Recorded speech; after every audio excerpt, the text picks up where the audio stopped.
my first time ever in Pittsburgh. So I'm delighted to be here, and it's my first time at the school, so thanks for literally opening your doors for me.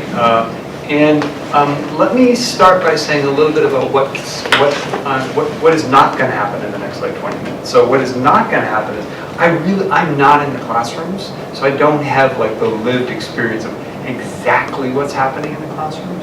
So I'm not going to talk specifically like what's happening. And if there are questions about specifics, I would turn to Jeff or Heidi to kind of fill in. And I'd love to have a conversation about those things. What is going to happen, I think in the next 20 minutes, is I want to be like in service of giving you as much of a broad view of the research center I direct, the kinds of research we do, the kinds of partnerships we've had with Jeff and others around the world, and then open it up for some questions, and I'm happy to provide more information where I can. Does that make sense? It takes silence as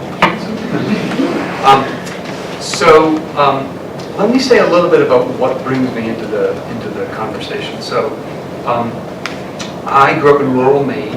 I went to public high schools all my life. I graduated with about 58, 59 people in my graduating class. 13 of us went to college. So not very many kids went to college. I was very lucky actually to go to college. I got a scholarship, so I went to a SUNY school in New York, another public college, and I don't think I really understood what learning was about until I went to graduate school. So I went to college, I became a math teacher, I taught mathematics at the University of Buffalo for a few years, was very disenchanted with teaching public schools. And I felt like it wasn't a place where I could have ideas, frankly. And I learned about some research happening over at this center called Project Zero.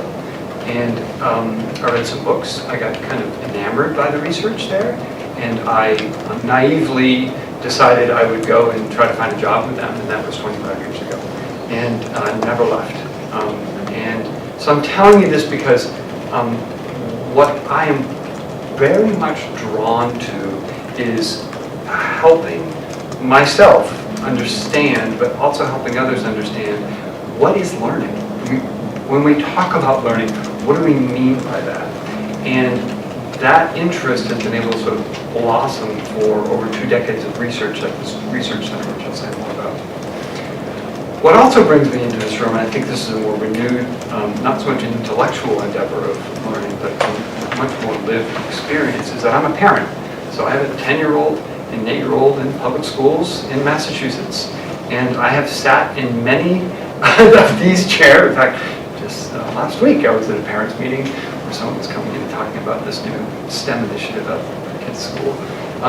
So I am very suspicious of people who come in and make big promises in schools, to be honest with you.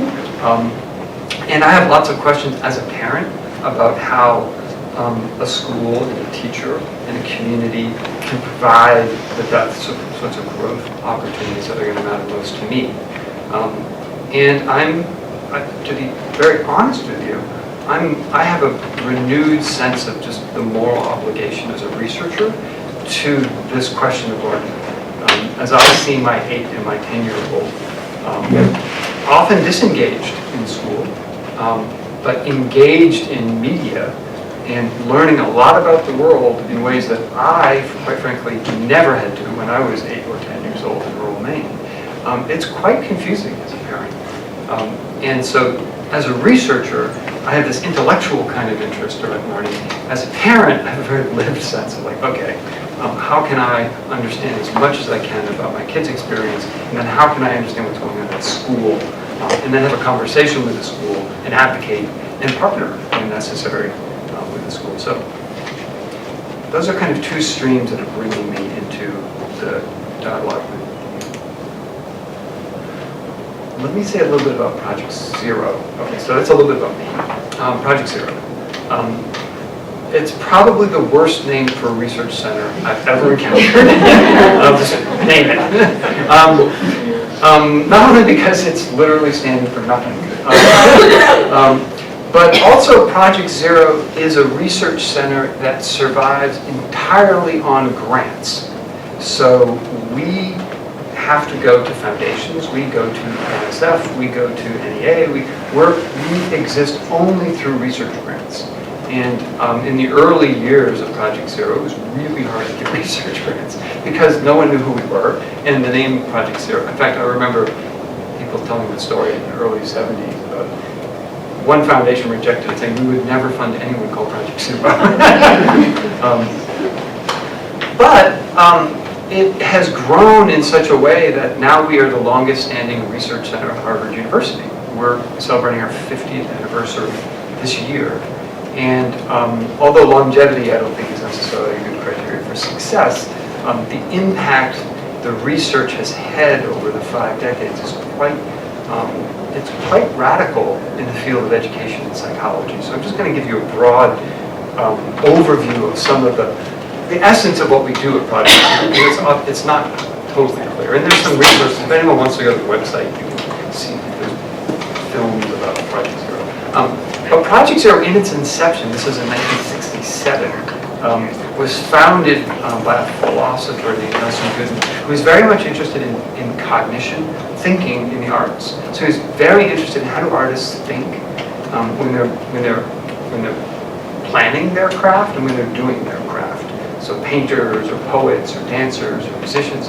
And he quipped at that time that nothing was known about cognition in the arts, so let's call this first Project Zero. And he brought some people together across Harvard and MIT to begin to think about cognition in the arts. 2 of those people were graduate students, one from MIT, and his name was David Perkins, and the other from Harvard, his name was Howard Gardner. And those 2 carried forward Project Zero for the next 25 years. So Nelson retired, handed it over to Howard Gardner and David Perkins. Some of you might know them, it's not important, but they basically were the stewards of the work for the first half of Project Zero. And the work began to move beyond just what does thinking look like in the arts, but more broadly, what does thinking look like in general? And then began to take on other facets of what then they liked to call, and now I like to sort of revive it, as a broad banner of human potentials. So what are human potentials? Learning is a human potential. It's something we all have innately, and it can blossom in a particular context or be kind of dampened down. It's a potential. Creativity is another potential. Intelligence is another potential. Ethics is another potential. These are all things that sort of define us as a species. And in certain environments and under certain conditions, they can really develop. In another environment... Pardon the interruption. Will all 8th grade students attending this year's 8th grade trip come to the auditorium at this time? And all 8th grade students not attending this year's trip, please report to the library. 8th grade students attending the trip to the auditorium, students not attending the trip to the library. Thank you. Okay, now is your moment if you need to go. Like in those first 10 minutes, you're like, I don't want to hear the rest of this. You can pretend you're an 8th grader. So, human potentials, I think, is a good banner for the work that we do. And again, it's all research. So, we continue to look at issues of creativity. So, we have a research project right now in the Middle East, which is looking at what are the collective forms of creativity among professionals that happen to be teachers we're working with. We have projects which continue to look at thinking, but in many different formats. We're looking at what does it mean to be thinking in a global way? What does it mean to develop complex thinking in immersive environments, so science, like virtual worlds? We have a research project which is looking at youth activism online and the ethical thinking that's engaged there. Again, just to be clear, these are all research projects. There are research questions, and there's methodologies, and there's data, and then there's journals, and all those kind of things. How do we intersect with schools? Because I think this is an interesting, it kind of brings us to the relationship with Quaker Valley, but it's worth noting as a parent that what Project Zero does is not go into schools and start doing work.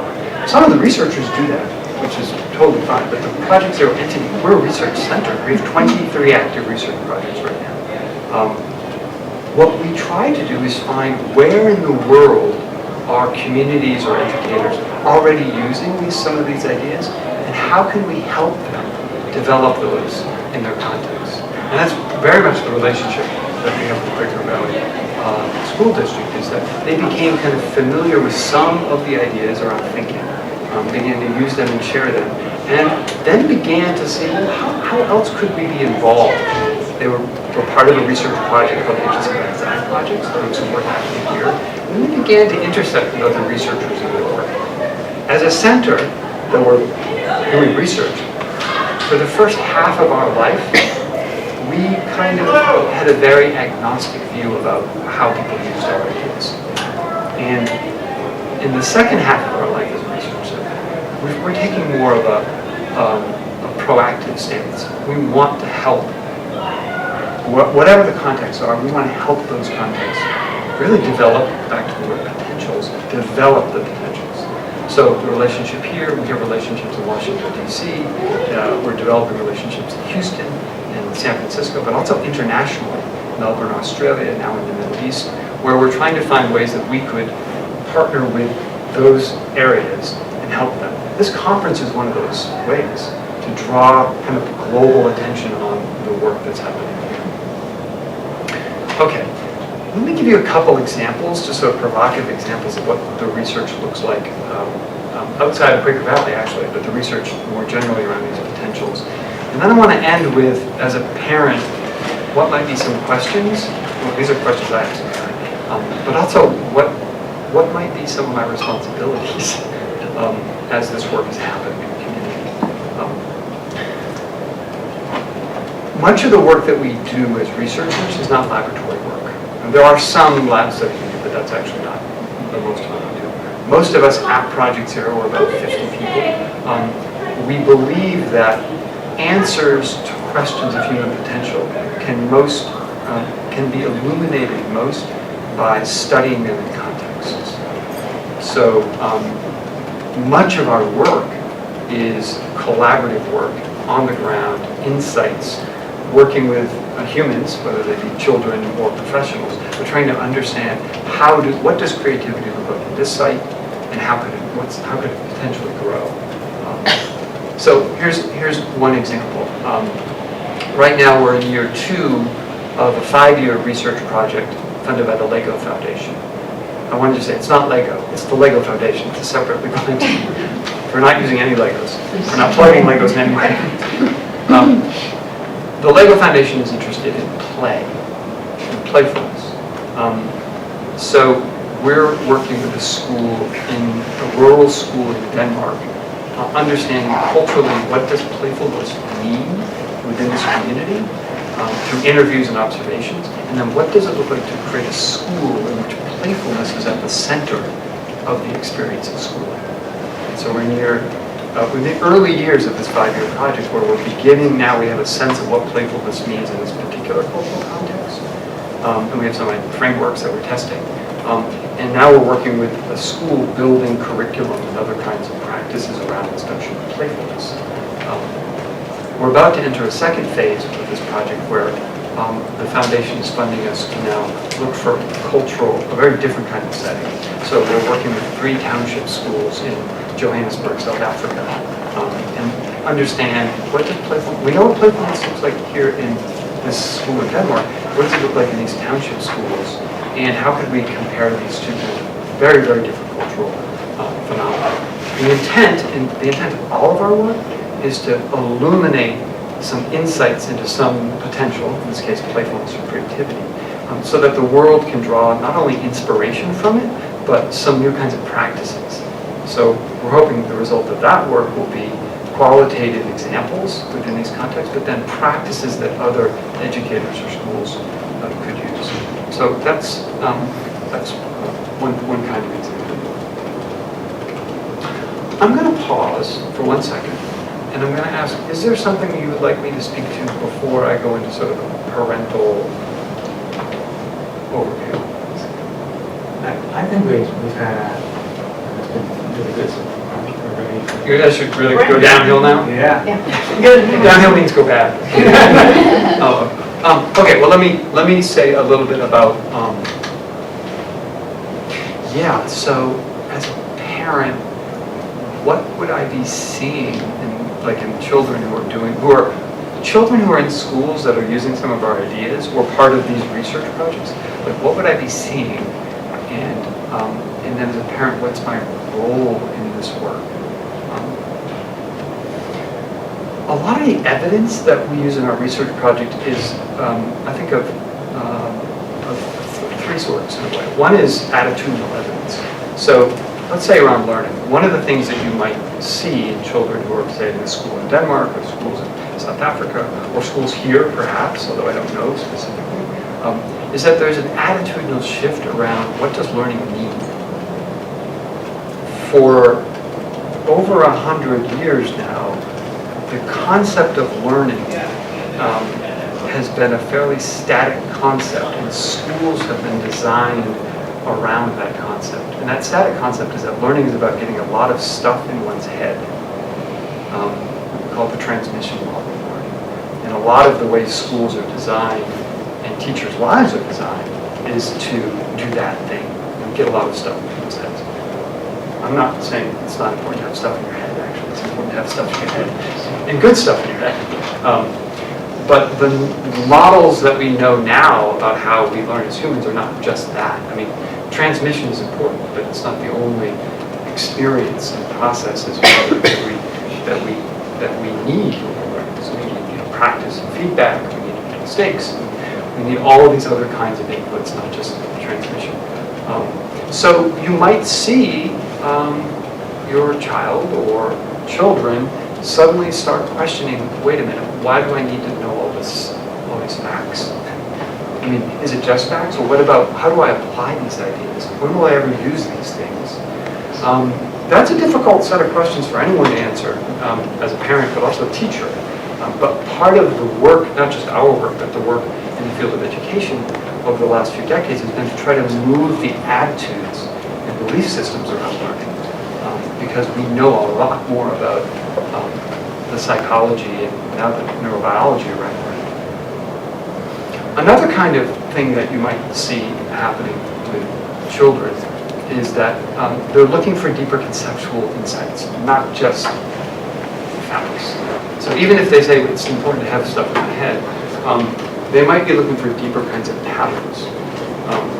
Much of the work that I think is happening around cultures of thinking, visible thinking here in Quaker Valley, but also in many other schools around the world, is using practices with children so they're looking in a more slowly, in a more a slower and a deeper way of phenomena. So slowing down and noticing and asking more questions is actually something that the teachers are encouraging. And we know that that kind of thought process allows for deeper pattern recognition. So the quest for what are the deeper patterns? What's it really mean? What's really going on here? And noticing things in a slower way is something that one might see in children that go through this sort of pedagogy or part of these kinds of research processes. I'd say the third is if we sort of attitude and so we have a more conceptual understanding. A third will be, I think, a real curiosity in general. I mean, children who go through these kinds of processes emerge with many more questions that they may not know the answers to, and not be afraid that they don't know the answers to these questions. I like to joke that when I grew up, my dinner table conversation with my parents was, why does this happen? And my dad would say, I don't know. And that was kind of the end of it, right? But, with digital technologies and iPhone, I cannot get off the hook with my kids. Like, if I don't know something, my 8-year-old will say, well, Google it. Ask Siri, Dad. This is what happened. I'm like, okay, gotta get out Siri. He wants to know when James Brown was born. Okay, we're gonna. So they want to know things, and they're not afraid not to know, and they're encouraged to go a little bit further. It does mean, as parents, it might put us in a different kind of position where we have to satisfy that curiosity or support it in some way. So those are three kinds of things that I want to just note. What are some roles or ways you might support the work as a parent. Let me just name a few big ones, and this is fresh off my mind because as I said last week, I was sitting in a parent meeting. And I would look. This might sound odd to say, but I wish I were in your position. I mean, that is, I know some of the work that's happening here. I'm not going to pretend it's all beautiful and it's all amazing, but I think the balance of work here is very inspirational. I can't say the same as you. My kids are in. So I'm a little envious of you. But here are some things to keep in mind. One thing is, I think parents, particularly this school, and I'm sorry if I'm going to say something a little provocative, I think you have full permission to hold teachers accountable for their learning. What does that mean? This approach assumes, and it's not just assumed, there's evidence out there, that the quality of learning of students is only as good as the quality of learning of the adults. I have never been in any school, and I've been in hundreds of schools, never been in any school where the adult learning is poor and the May I student please have the following learning is students good. to the office? Paige Frank and Hadley Boyle. Will the following students please report to guidance? Georgia Williams, Grace Stansel, Sophia Gledhill, Stella Christensen, Zara Udapalala, Anyone here? Ruby Hale. No? No? Again, this is your excuse if you want to go. I'm Ruby Hill. But let me just underscore that, because as a teacher, I rarely got the signal in my development as a teacher, to become a teacher, that I'm going to be a lifelong learner and I need to be developing all the time. I taught the Regents curriculum in New York State, where once I knew the curriculum, like that was my job. I'm teaching the curriculum. Those days are over for teachers. Do we have teachers here? Yeah, okay. It's like it's a very uncomfortable position where it's like, oh boy, I don't have to be the expert on my content. In fact, I can't be the expert on my content. I need to know a lot about my content to be able to facilitate the learning of that, but kids can get content in lots of different ways, expert content in lots of different ways. So the role of the teacher is fundamentally shifting to be not just the facilitator of learning for the children, but a facilitator of their own learning all the time.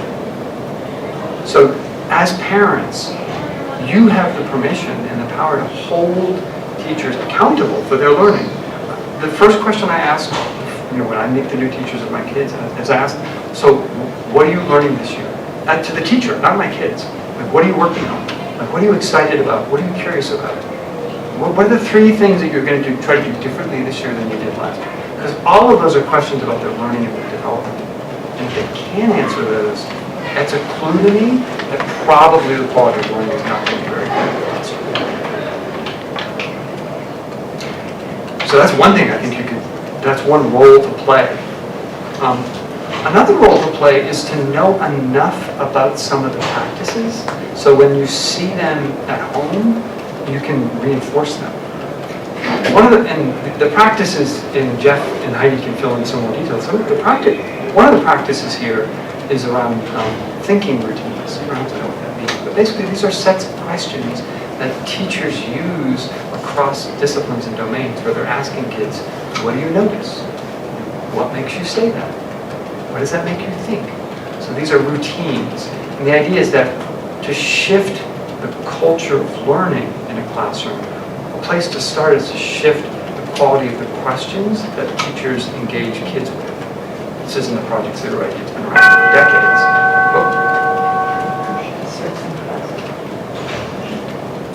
No announcement? No, I'm just like Pavlov's dog. All right. So to know some of these routines, even ask the teachers, like, what are some of the routines you're using? And when you see opportunities at home, or when you hear the language, sort of reinforce that. I mean, the question of what do you notice and what makes you think that, I mean, these are questions of evidence and causality. And they're really easy questions to ask. I mean, part of the, I think, traction, at least here in a lot of other schools, is that teachers can use them pretty quickly in their classroom. But they open up pretty big changes in the quality of the interactions with kids. In fact, we do research, most of our research is in educational contexts like schools or museums, but that's not, we do a lot of other kinds of research among the almost 2 dozen projects. One of the projects that a research project we're engaged in is called the Family Dinner Project. And it's using some of these insights to help families change their interaction patterns over dinner.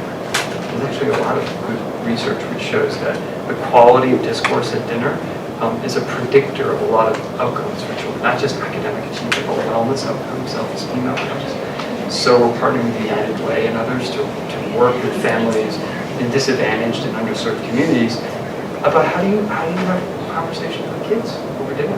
I mean, oftentimes families aren't even having dinner together. So, why did I say that? Because again, it gets that I think those opportunities as a parent to sort of identify when are kids asking questions and what's my interaction with them in a wonderful way. A third thing you could, I would invite you to take on is when you see your child or other educators making claims about learning, you want to ask them for more evidence. For many, many years, claims about learning have resided in sort of grades or test scores, and they have a good place. I'm not here to say let's get rid of grades and tests, although I think sometimes they can have very bad side effects socially. But if that's the only piece of evidence you're given, I would invite you to say, what else? Can you show me more evidence of my child's learning? I get that he got an 89 on this test, or he got a B+, but what does that mean? Much of the work we've been doing in schools is to move beyond quantitative metrics, if you will, which are there for standardized reasons. I mean, people in policy have to make decisions. Universities are looking at big data to make decisions about who to take in or whatever.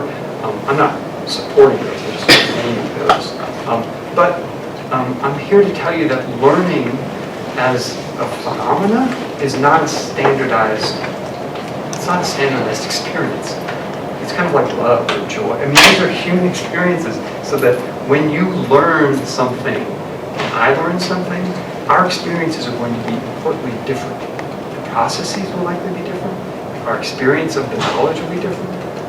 Even where it resides in our brains will likely be quite different. So it has lots of important variation. So when someone presents you with very standardized evidence of your child's learning, and it might be good or bad, you might want to ask the question, well, give me more evidence. Show me how he or she has shifted over time. Or can you show me a piece of student work that exemplifies where you think this child is, or my child is in their learning. That kind of qualitative evidence is often a really good place to have conversations with children and adolescents about their experience of learning, but also with the teachers and other parents. When you're looking at, if my child made that, we can interpret, like, what did that child learn? What were they working on? We see drafts of that. Oh, I can see some development. I can see some trajectory. It's more of an experience of developing knowledge and skills. If we're just looking at the score, not even looking at that, and our teacher said, oh, yeah, your son, he got an A.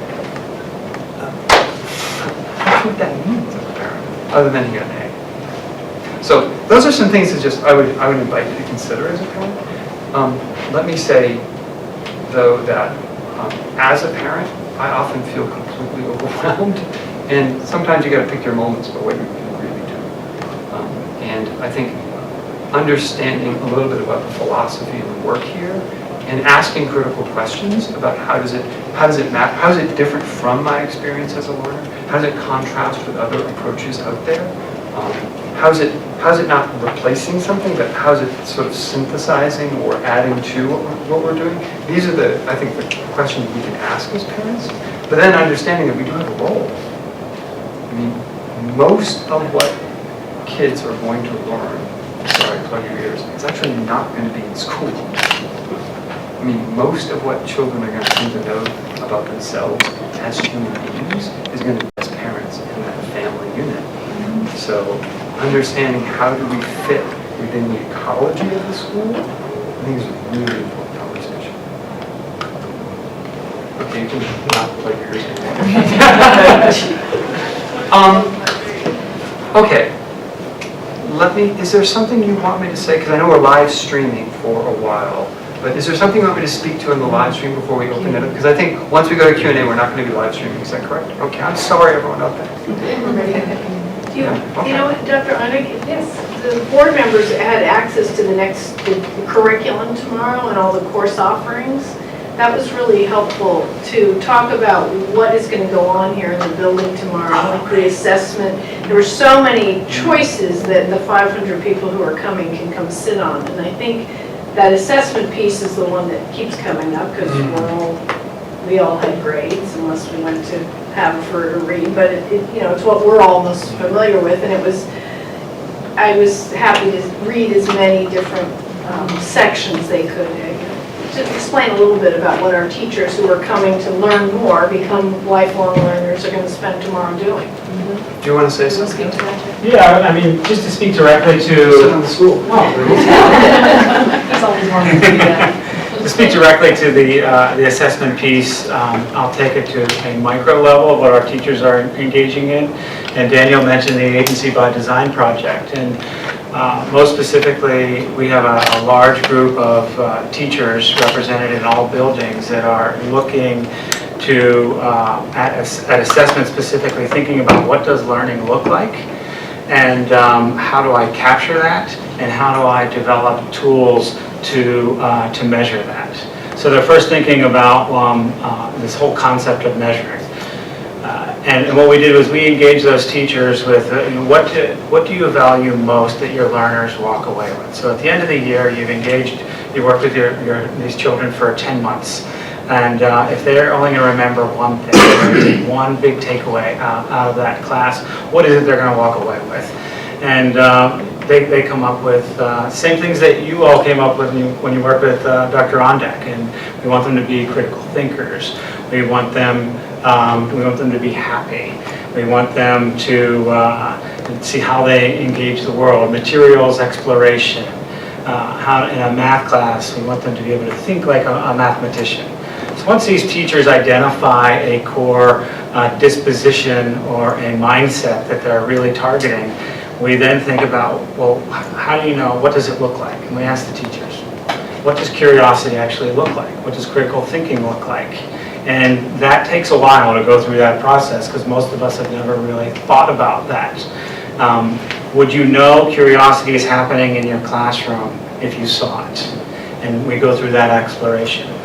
And for the last year, teachers have been capturing this type of documentation and really thinking very specifically about curiosity in a math class. That's something as a math teacher I value deeply. So this is an example that a teacher had stated. So I'm going to spend the entire year capturing curiosity. And they think very deeply about what it looks like. And as they start capturing it, they're now, just the act of capturing it, they know what it looks like, they're now assessing it. They're placing judgment on that. And they're saying that I value this curiosity as these learners are engaging in this process of mathematics. And as the teachers are developing this mindset of capturing curiosity over and over and over again, they're developing a deep value and judgment of that. So they're looking at assessment through documentation. And that would be a micro example of what one session that will be offered of 80 sessions that teachers are going to engage with starting tomorrow. And a lot of those sessions will be led by 15 of our teachers who are engaging in that specific work.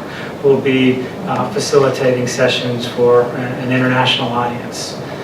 But I guess the point of that is assessment is a very tricky topic. It's not just about grades, but grades are part of the conversation. And what we're doing as an organization is thinking about it deeply, so it comes back to the questions of learning. How do we know that learning is happening? What does learning look like? What type of learning do we value in our practice related to our content? How are we creating experiences for that learning to be enhanced? And how are we measuring that? And so assessment is a really tricky thing to talk about because most of our framings and understanding of it goes back to our own experiences of grades. And we're trying to kind of shift that conversation so that it is more broad than just grades. So how's that? Okay, so so is this the moment where I say thank you so much on the live stream? Okay. All right, we're gonna switch the format and do it. Did you already shut it off? Yep, you're good to go. Oh,